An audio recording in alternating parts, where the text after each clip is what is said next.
Bonjour à tous, bienvenue sur ce plateau avec notre diététicienne Aurélie Castagna. C'est toujours un plaisir de vous accueillir. Bonjour Aurélie. Bonjour Gilles. On va parler avec vous de l'alimentation chez les bébés. Comment intégrer l'alimentation chez les nouveau-nés ?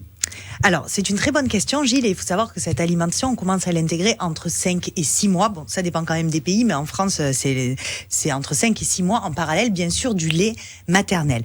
Donc, c'est ce qui va permettre de construire de toute façon le goût de l'enfant. Donc, ça reste quelque chose de très important et sur lequel il faut prendre le temps et le soin, surtout, de bien le faire.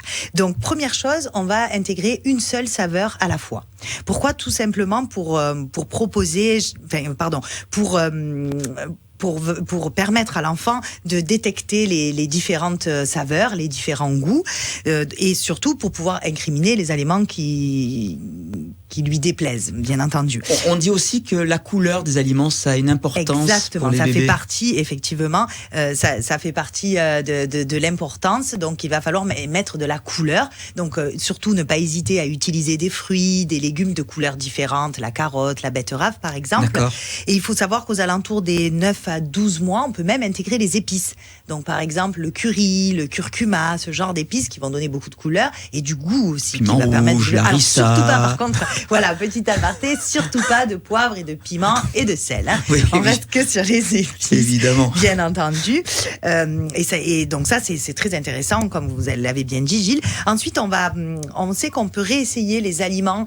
Il faut persévérer, en tout cas. C'est-à-dire qu'un aliment qui ne passe pas, on peut le réessayer jusqu'à 10 fois avant de l'exclure totalement de l'alimentation de l'enfant. Alors, bien sûr, sous des formes différentes, peut-être en purée, en frites, par exemple, ou alors associé à d'autres aliments, mais on peut lui reproposer jusqu'à 10 fois avant d'exclure cet aliment-là, cet aliment en question, mais toujours dans une ambiance, bien sûr, détendue et sans forcer. D'accord.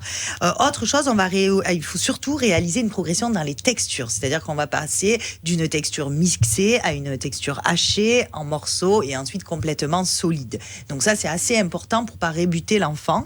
Il va falloir vraiment le faire de manière très progressive. Étape par étape. Oui. Exactement. Et ensuite, on va énormément varier les aliments pour développer le sens, découvrir les nouvelles saveurs et les différentes saveurs. L'amer, le sucré, l'acide, pour que l'enfant de lui-même puisse apprendre ces saveurs-là.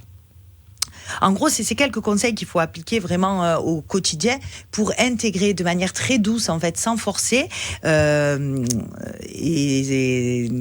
Et qu'est-ce que vous alliez rajouter ? Et surtout, oui, ce que j'allais rajouter, c'est que la coercition parentale peut produire, attention, des effets très négatifs. Donc, surtout pas de chantage, ce genre de choses qui pourraient, en fait, complètement mais ça, on le fait souvent, ça, hein, d'ailleurs. Les enfants. Et oui. Et c'est un tort. C'est un tort, exactement. En tous les cas, c'est une très bonne idée d'avoir parlé de ça aujourd'hui. Hein, ça peut intéresser pas mal de jeunes parents. Hein.